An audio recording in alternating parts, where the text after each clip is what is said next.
Hai hai, ketemu lagi dengan channel chemistry kita. Kali ini saya akan melanjutkan pembahasan untuk materi IPA kelas 7 mengenai bab organisasi kehidupan. Yang pertama kita akan cek ke peta konsepnya terlebih dahulu. Jadi dalam organisasi kehidupan ini ada tingkatan dari yang paling sederhana sampai tingkatan yang paling kompleks.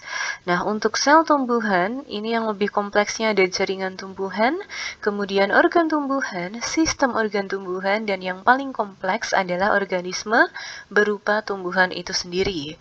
Sedangkan untuk sel hewan, nanti dia akan membentuk jaringan hewan, kemudian organ hewan, sistem organ hewan, dan paling kompleksnya adalah organisme, dalam hal ini adalah hewan.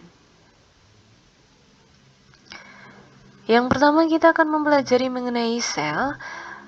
Robert Hooke pertama kalinya mengamati sel gabus pada tumbuhan, dan Sladen dan Swan ini menyimpulkan bahwa sel ini merupakan unit terkecil atau unit yang paling kecil, di mana setiap sel ini terdiri dari cairan yang disebut dengan sitoplasma, membran, serta inti nukleus atau bahan inti.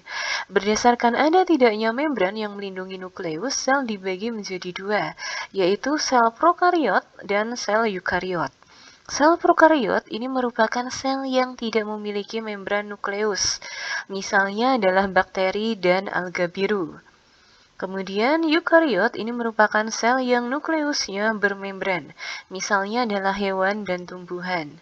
Di mana prokariot dan eukariot ini memiliki ukuran yang sangat kecil, yaitu 4-20 mikrometer. Nah, yang pertama kita akan mempelajari mengenai organisme bersel tunggal atau uniseluler. Contohnya adalah bakteri dan protista, di mana seluruh kegiatan hidupnya ini dilakukan oleh sel itu sendiri.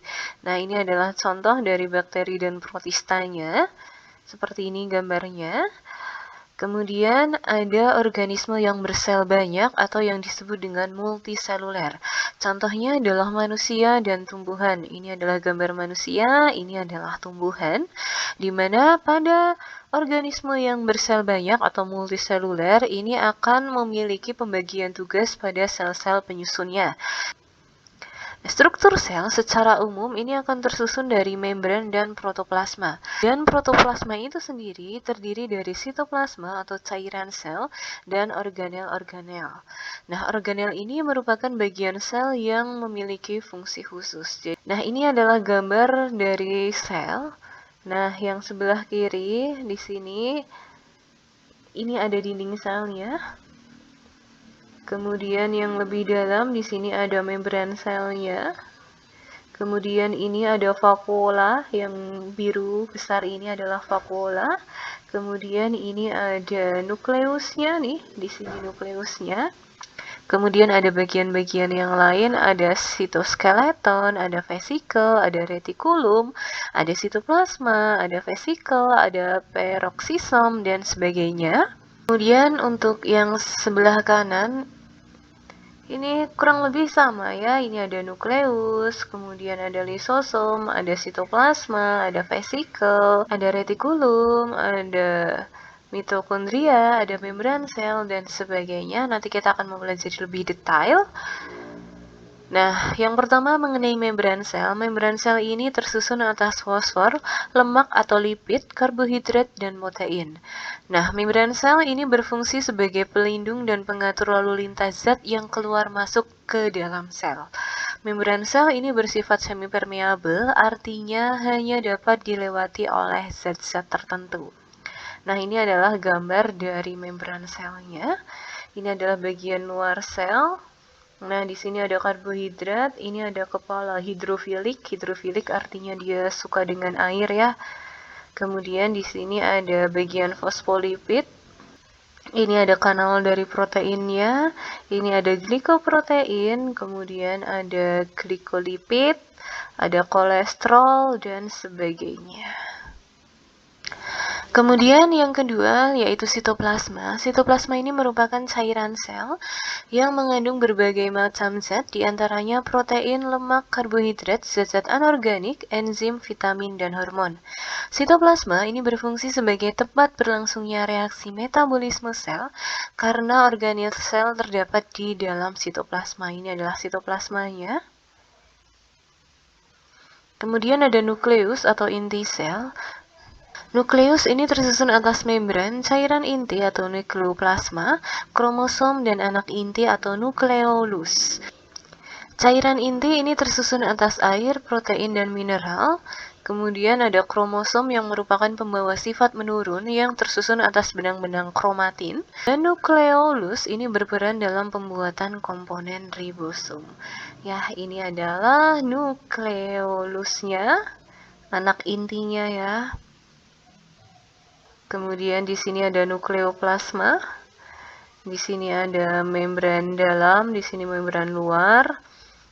Kemudian di sini ada kromatin, ada ribosom, dan ada pori nuklear ya, nuklear por.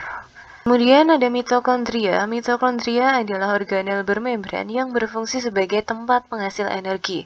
Semakin aktif suatu sel, maka semakin banyak mitokondrianya. Ini adalah gambar dari mitokondrianya ya. Di sini ada granula, ada ribosom, ada kristal, ada intermembran space, ada space intramembrannya. Kemudian di sini ada matrik dan ada ATP-nya.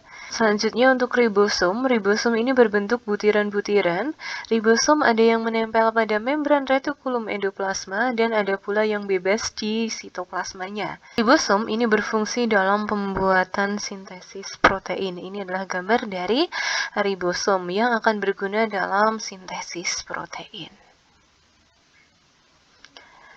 Kemudian ada retikulum endoplasma yang merupakan saluran berliku yang membentang dari inti sel menuju ke sitoplasma. Ada dua tipe retikulum endoplasma, yaitu retikulum endoplasma kasar dan retikulum endoplasma halus. Pada membran retikulum endoplasma kasar ini terdapat ribosom. Sedangkan pada retikulum endoplasma halus ini tidak ditempeli oleh ribosom. Nah, retikulum endoplasma ini berperan untuk membuat dan menyalurkan bahan-bahan yang dibutuhkan oleh organel-organel sel. Ini adalah gambar dari retikulum endoplasma. Ini salurannya dia berliku-liku ya, dari inti menuju ke sitoplasmanya. Nah, ini ya, ini ada ribosomnya di sini. Ini adalah retikulum endoplasma yang halus, ini. Sedangkan di sini adalah retikulum endoplasma yang kasar, di mana yang kasar ini terdapat ribosom-ribosom, sedangkan yang halus ini tidak ada ribosomnya. Kemudian ada badan Golgi, ini adalah badan Golgi, bentuknya seperti ini. Nah, badan Golgi ini berbentuk seperti kumpulan kantong yang bertumpuk-tumpuk. Nah, badan Golgi ini berperan untuk memodifikasi bahan-bahan yang dihasilkan oleh retikulum endoplasma dan menyalurkannya ke organel-organel yang dibutuhkan. Kemudian ada lisosom. Lisosom ini merupakan organel berbentuk kantong yang berisi enzim pencernaan. Lisosom ini berfungsi untuk mencerna zat sisa, makanan, atau zat asing. Jika lisosom pecah, maka enzim di dalamnya akan mencerna atau menghancurkan organel sel dan akibatnya sel akan mati. Lisosom ini hanya terdapat pada sel hewan saja. Ini adalah lisosom ya. Kemudian di sini di dalamnya ada enzim atau proteinnya. Kemudian yang di luarnya ini adalah membrannya. Berikutnya ada sentriol. Ini adalah gambar dari sentriol. Sentriol ini berperan dalam pembelahan sel. Dan sentriol ini sama dengan lisosom tadi hanya dimiliki oleh sel hewan. Berikutnya ada vakuola. Vakuola ini berarti ruangan sel. Ini adalah vakuola. Pada tumbuhan yang sudah tua, vakuola berukuran besar dan berisi cadangan makanan.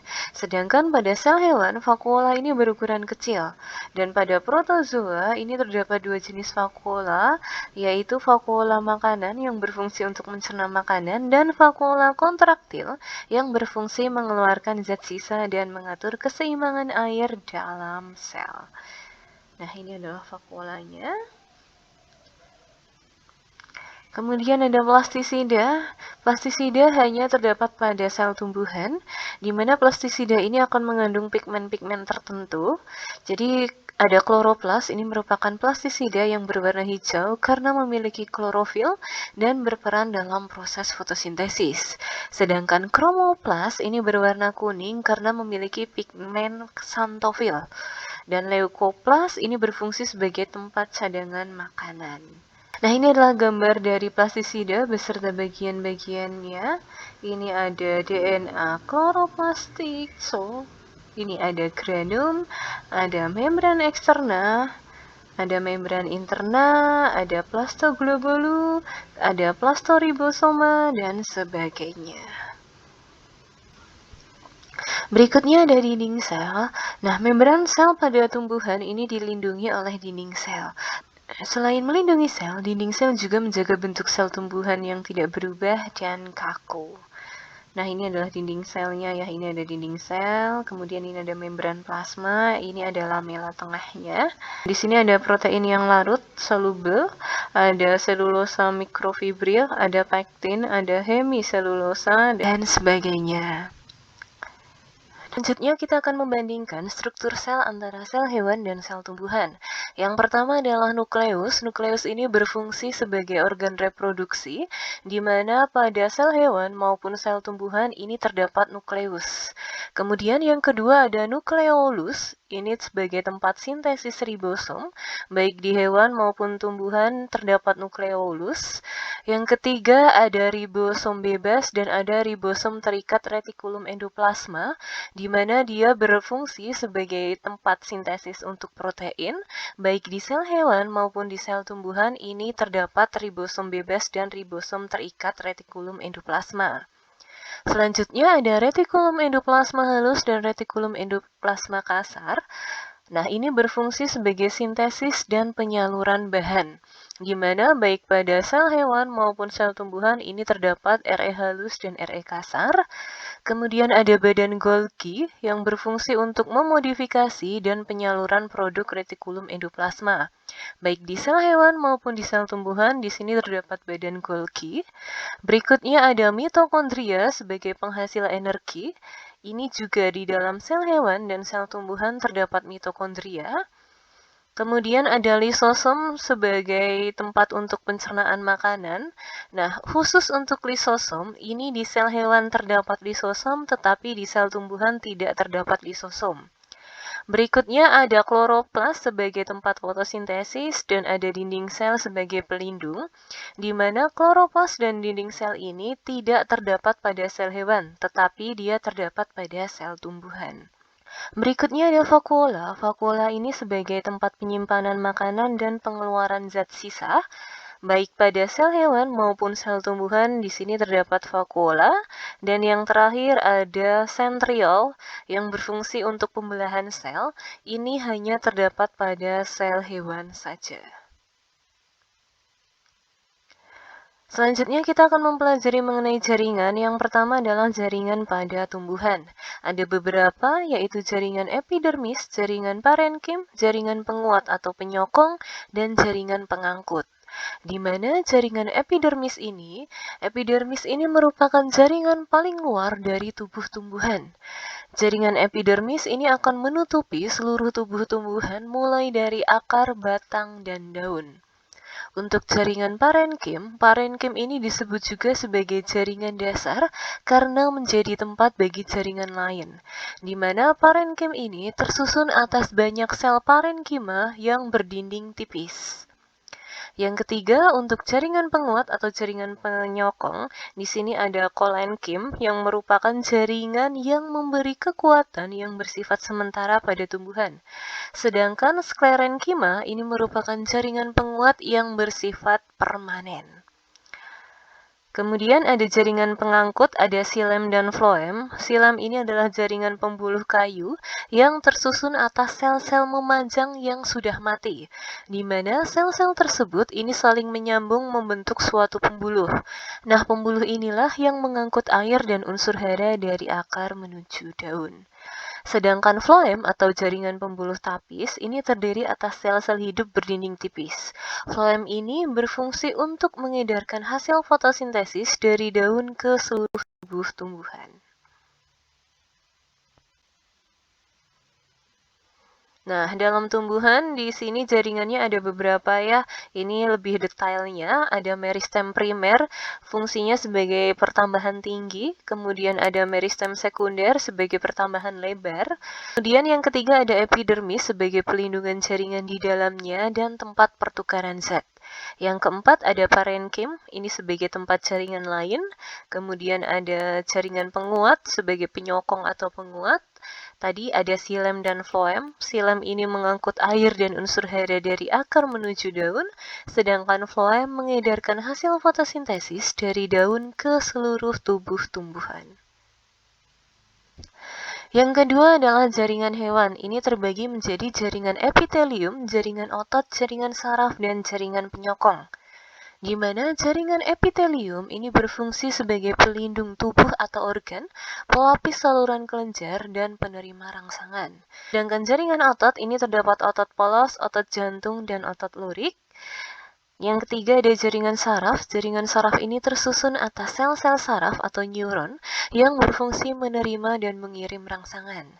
Yang keempat, jaringan penyokong ini terdiri dari jaringan ikat, jaringan tulang rawan, jaringan tulang, jaringan darah, dan jaringan limfa. Nah, ini adalah fungsi lebih detailnya untuk jaringan hewan ya. Epitelium ini sebagai pelindung tubuh atau organ, melapisi saluran kelenjar dan penerima rangsangan. Kemudian otot lurik ini untuk menggerakkan tubuh secara sadar. Otot polos ini untuk menggerakkan organ tubuh secara tidak sadar. Dan otot jantung ini untuk memompa darah. Selanjutnya ada saraf, ini berfungsi untuk menerima dan mengirim rangsangan. Yang keempat ada tendon, ini untuk melekatkan otot ke tulang. Ada ligamen sebagai penghubung antar tulang, kemudian ada tulang untuk menegakkan tubuh, darah ini untuk mengangkut oksigen, karbon dioksida, sari makanan, zat sisa, dan hormon, dan yang terakhir ada limfa ini untuk mengangkut lemak dan pertahanan dalam tubuh. Selanjutnya ada organ dan sistem organ. Yang pertama kita akan mempelajari organ di tumbuhan dulu, di mana organ tumbuhan ini terdiri dari akar, ada batang, dan ada daun. Nah, akar ini bertugas sebagai alat untuk menunjang berdirinya tubuh tumbuhan pada tempat hidupnya, menyerap unsur hara, dan menyimpan cadangan makanan. Ini adalah akar ya. Ini contohnya adalah akar tunggang. Ini ada serabut akarnya, ini ada cabang akarnya. Kemudian batang ini berfungsi untuk menghubungkan antara akar dan daun, menegakkan tubuh tumbuhan, dan menyimpan cadangan makanan. Nah, ini adalah batang ya. Ini juga ada percabangan dari batangnya itu.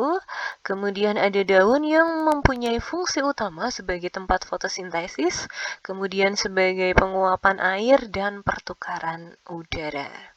Nah, ini adalah daun, kemudian di sini ada permulaan daun yang nantinya akan tumbuh menjadi daun itu sendiri. Berikutnya untuk organ hewan dan manusia. Organ pada tubuh hewan dan manusia ini mempunyai fungsi khusus. Misalnya ada lidah, hidung, telinga, mata ini sebagai organ indera. Kemudian paru-paru sebagai organ pernafasan. Ada lambung, usus, dan hati sebagai organ pencernaan. Kemudian ginjal, kulit, hati, dan paru-paru sebagai organ ekskresi. Nah, di sini ada organ dalamnya dari contohnya di sini adalah yang manusia. Di sini ada otak, ada faring, ada laring, ada jantung, kemudian ada hati dan sebagainya. Oke, cukup sekian yang dapat saya jelaskan mengenai bab IPA ini. Jika ada yang mau ditanyakan, silahkan ditanyakan. See you.